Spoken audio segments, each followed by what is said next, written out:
I've always been the kind of person who finds solace in the symmetry of lines, the perfection of angles, and the harmony of spaces. My name is Charles, and at 35, I've built my life much like I build my architectural designs, with precision, with purpose.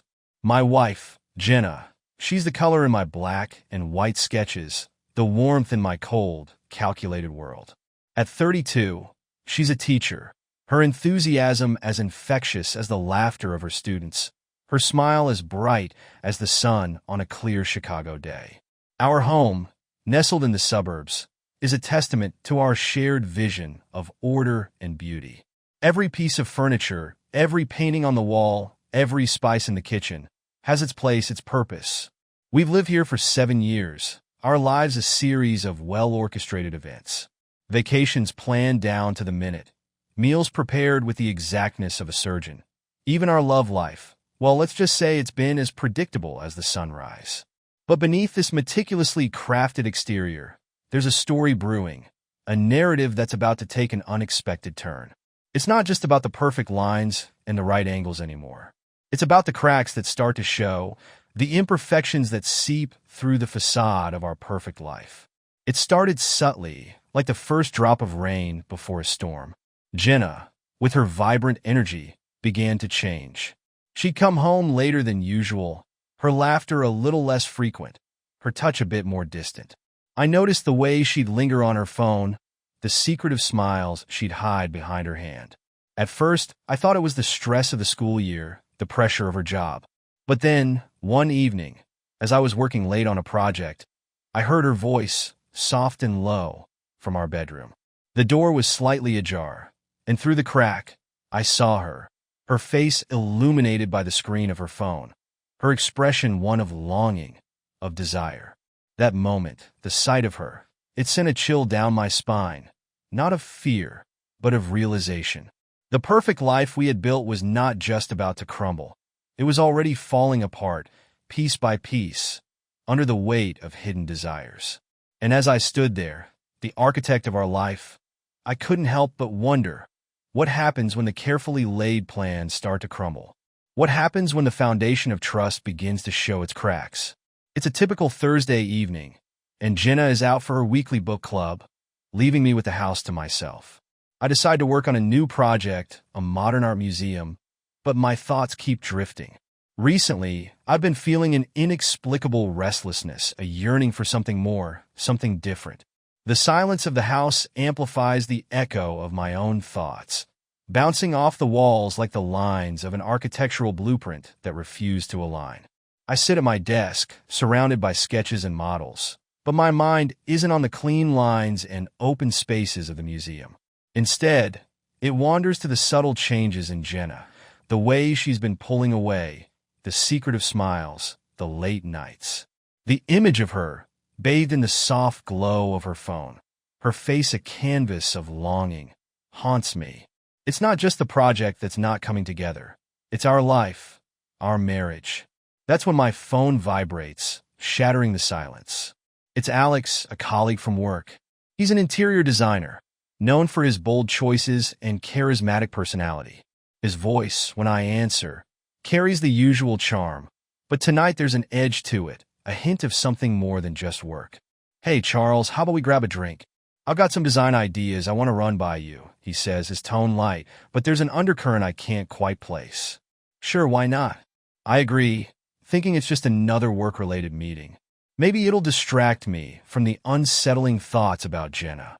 We meet at a bar downtown, one of those places with dim lighting and jazz playing softly in the background. Alex is already there, his presence as bold as his designs, his smile as inviting as the first sip of whiskey. We talk about the museum, about lines and spaces, but his eyes, they keep darting away, like he's searching for something else in the shadows. As the evening progresses, the conversation shifts. Alex leans in closer, his voice lowering. "You know, Charles, sometimes we need to break out of the patterns we've set for ourselves. Sometimes we need to explore other avenues." His words, they stir something within me, a mix of curiosity and caution. What is he implying? Is this just about design? Or is there more? The whiskey burns in my throat, and I find myself nodding, not just to his ideas about the museum, but to the unspoken suggestion hanging in the air.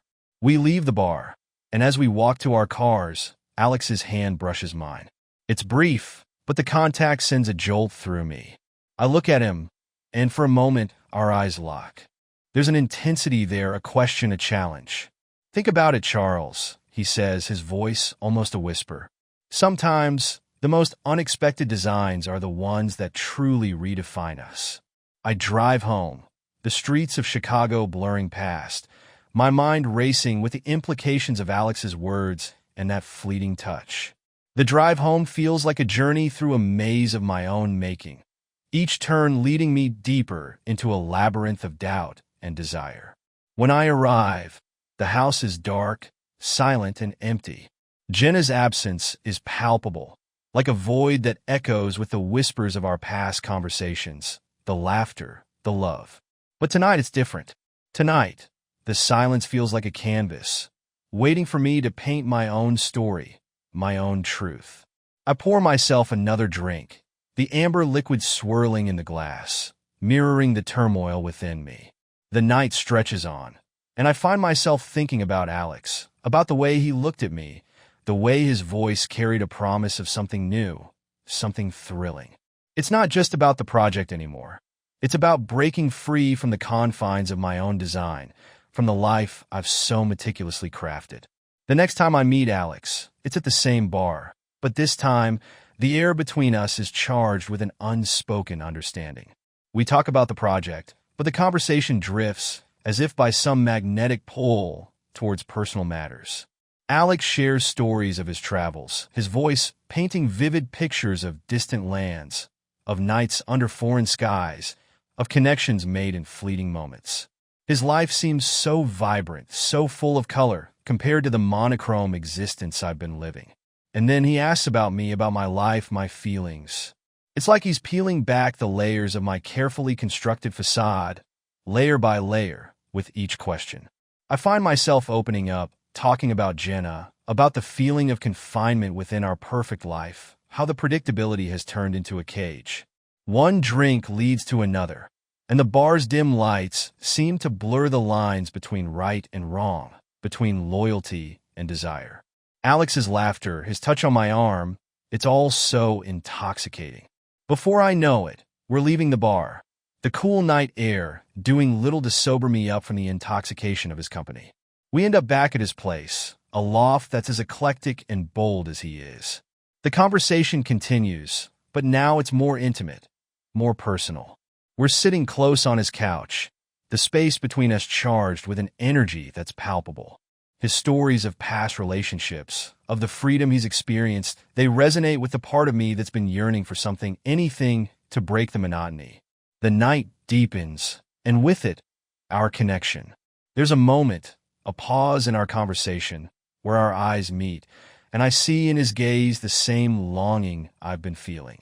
It's like looking into a mirror of my own desires, reflected back at me, with an intensity that's both frightening and exhilarating. And then it happens. What starts as a continuation of our conversation turns into something more. The physical attraction is undeniable, a force that pulls us together.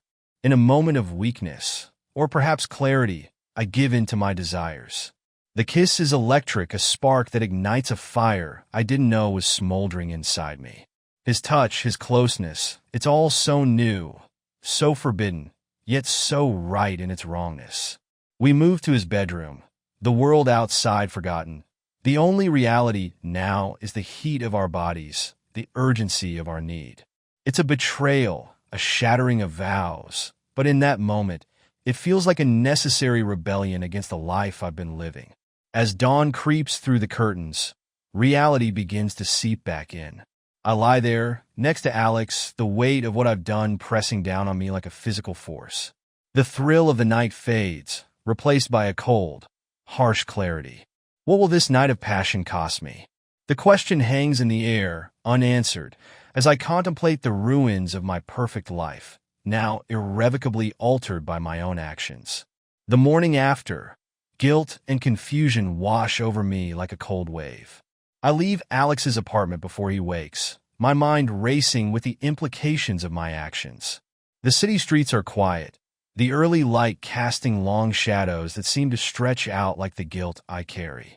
I drive home, each mile feeling like a step further into a life I no longer recognize. Back home, Jenna is already up, her cheerful voice singing softly as she prepares breakfast. The smell of pancakes and coffee fills the air, a stark contrast to the turmoil inside me. I try to act normal, but every smile feels like a lie, every word a betrayal. "Good morning, love." Jenna greets me with her usual warmth, her eyes bright with the morning sun. I manage a weak smile, my heart heavy with the secret I now hold. "Morning," I reply, my voice barely above a whisper. I sit at the kitchen table, watching her move with grace, her every action a reminder of the life we've built together, the life I've just jeopardized. Over the next few days, I struggle with my emotions, torn between the thrill of what happened with Alex and the deep, unwavering love I still feel for Jenna. My work suffers. The lines on my blueprints blur, the angles no longer precise. My sleep is disturbed, filled with dreams of Alex's touch, Jenna's smile, and the fear of losing everything. I find myself avoiding both Alex and Jenna, unsure of how to proceed. At work, I dodge Alex's calls, his texts, the memory of our night together too vivid, too real. With Jenna, I'm distant, my mind elsewhere, lost in the labyrinth of my own making. She notices, her concern growing with each passing day. "You've been so quiet lately, Charles. Is everything okay?" Jenna asks one evening, her voice laced with worry.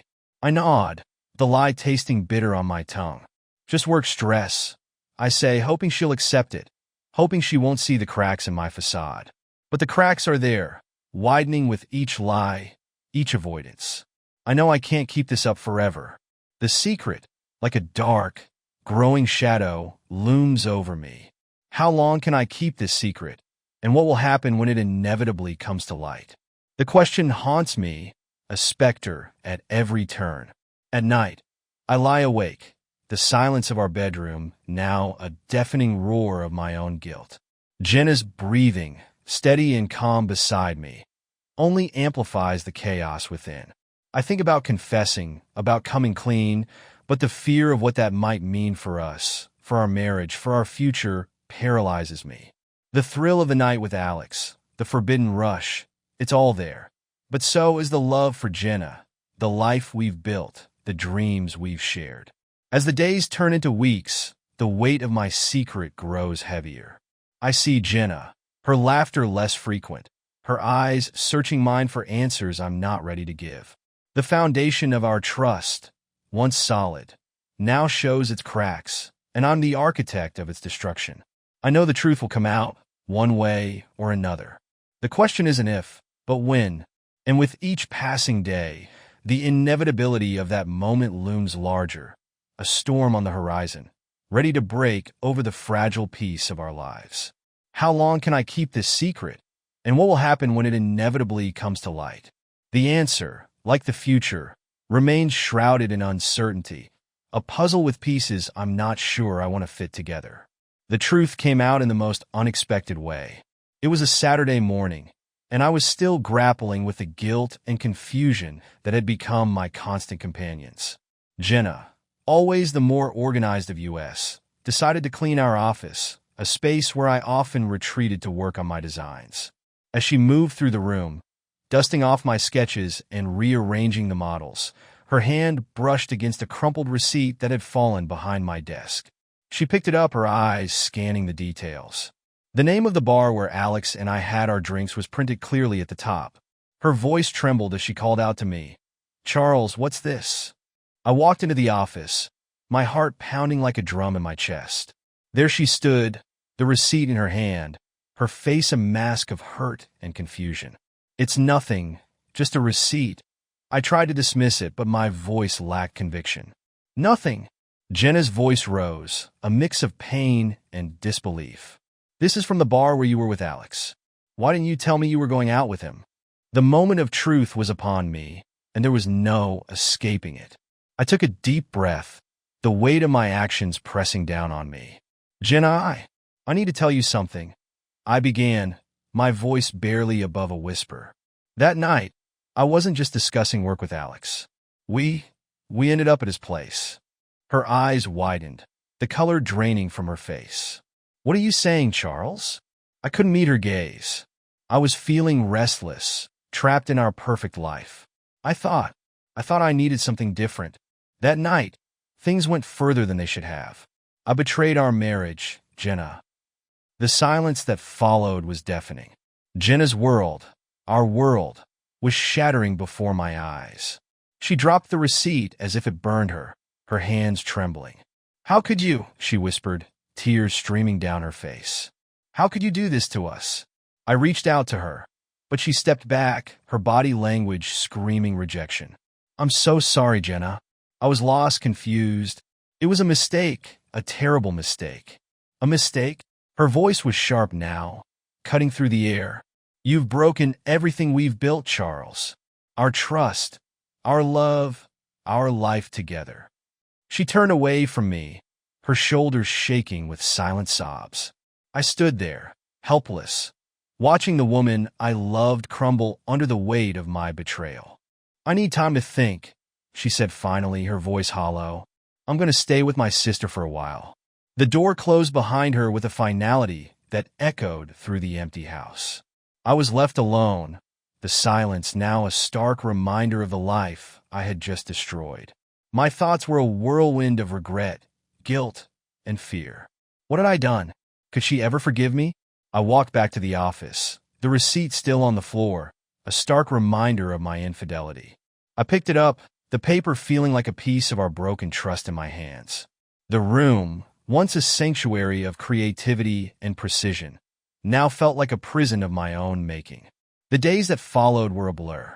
I tried to focus on work, but every line I drew, every angle I calculated, reminded me of the perfection I had shattered. Alex's calls went unanswered, his texts ignored. I couldn't face him, not when every interaction with him was a reminder of my betrayal. Jenna's absence was a void in our home, her laughter, her warmth, all gone. The house felt cold, empty, devoid of the life we had shared. I missed her, missed us, missed the simplicity of our love before I had complicated it with my desires. As the days stretched into weeks, I found myself replaying that night over and over in my mind. The thrill, the forbidden rush, it all seemed so trivial now compared to the devastation it had wrought. I knew I had to face the consequences of my actions. The question wasn't just if Jenna would forgive me. Weeks have passed since that fateful day when Jenna found the receipt. The house feels like a shell of what it once was, echoing with the absence of her laughter, her warmth. Today, we're meeting for coffee, a neutral ground, a place where we can talk without the walls of our home closing in on us. Jenna arrives, looking calm and composed, but there's a distance in her eyes, a barrier I've put there with my actions. We order our usuals, a latte for her, black coffee for me, and sit at a corner table, the hum of the cafe providing a backdrop to our conversation. I've been thinking a lot, Charles, she starts, her voice steady but soft. About us, about what happened. I nod, my heart heavy with the weight of my betrayal. I know, Jenna, I've been doing the same. She takes a deep breath, her gaze fixed on her coffee cup. I felt neglected, you know. Our life had become so predictable, so safe. I didn't realize how much I needed something different until it was too late. Her words sting, but they're true. I realize now that my infidelity was not the cause, but a symptom of deeper issues. I understand, I say, my voice barely above a whisper. I was looking for something too, but I looked in the wrong place. Jenna looks up, her eyes meeting mine for the first time with a hint of the warmth I've missed. I think we need to try something different, not just for the sake of our marriage, but for ourselves. Maybe counseling could help us rebuild trust, explore what we truly want. The idea of counseling, of laying bare our souls in front of a stranger, feels daunting, yet necessary. I agree, I reply, feeling a flicker of hope. We need to understand each other better, to find out what we've been missing, not just what we've lost. She nods, a small, sad smile playing on her lips. It's not going to be easy, Charles. I'm not sure if I can just forget what happened, but I'm willing to try if you are. I am, I assure her, reaching across the table, my hand hovering near hers, unsure if I should touch her. She doesn't pull away, allowing my fingers to brush against hers, a small gesture, but it feels monumental. We talk about practical steps, about finding a counselor, about setting boundaries, about giving each other space to grow individually while trying to mend what's broken between us. It's not the fairy tale ending I might have once envisioned, but it's a beginning, a chance to rewrite our story with more honesty, more depth. As we leave the cafe, the air between us is charged with a mix of hope and uncertainty. We walk side by side, not touching, yet connected by the threads of our past and the tentative lines of our future. The question lingers in the air, unspoken but palpable. Can we truly start anew, or will the shadows of the past forever linger? Only time will tell. But for now, we're both willing to take that first step into the unknown, together yet apart, architects of our own redemption. Don't forget to subscribe, like, and comment if you enjoyed this story. This will help us create more engaging stories for you.